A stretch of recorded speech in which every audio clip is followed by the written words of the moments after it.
says that you must be adversely affected. Peter, are you adversely affected? Are you adversely affected? Has there been one complaint about my studio in a year and a half? Has there been one complaint of violence? None. And I stand here accused, I don't know my accuser. And I'm an American, I serve my country, and I find that offensive. So you are taking my due process away. I was not supposed to be here. I have businesses to run. You say I'm not a civic use? We filled that hotel with 100 investors. See that flag? That's Studio A64. You say I'm not a civic use, you are blind. I will not be treated as separate. I am equal. I am not here to beg for your acceptance. I'm here to demand it. A64 demands that you cannot infringe on my rights to possess, consume, and use and transport marijuana up to an ounce for adults over 21. You cannot stop me. I will not go based on lies. The emperor has no clothes, Mr. King.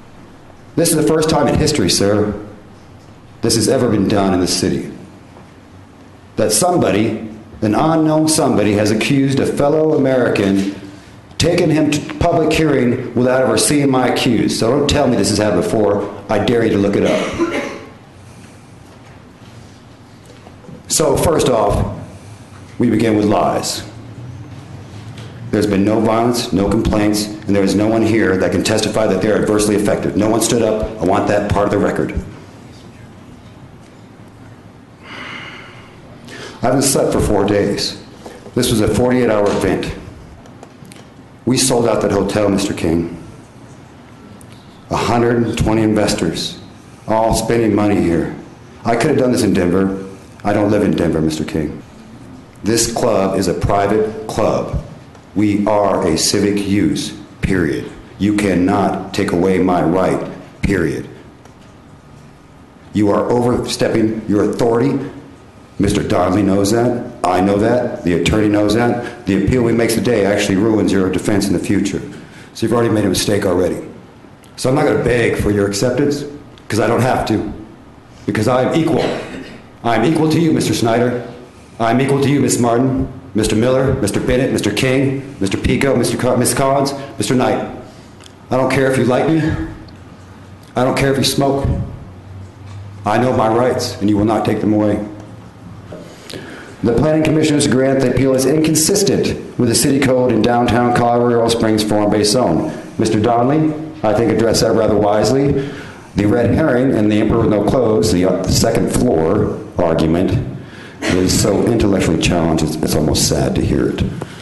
You can't do that. So let's throw that one out. There goes paragraph 1 and 2. Let's go to 3.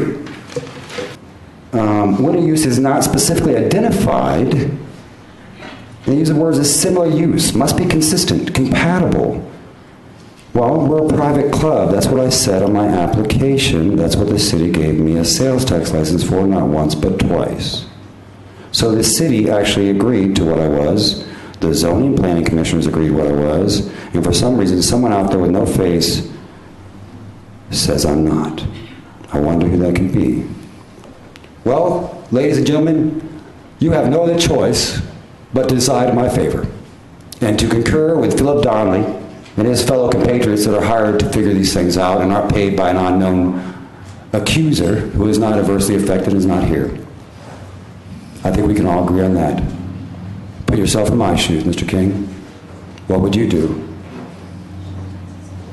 You would fight for your family and for your friends and for your investment and those that visited.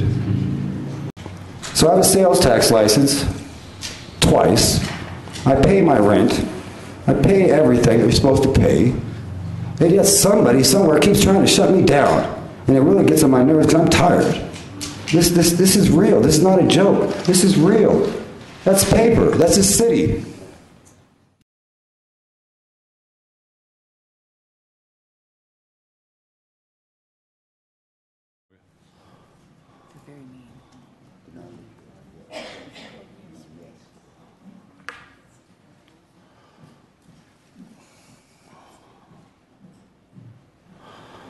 That motion passes on a 5-3 vote.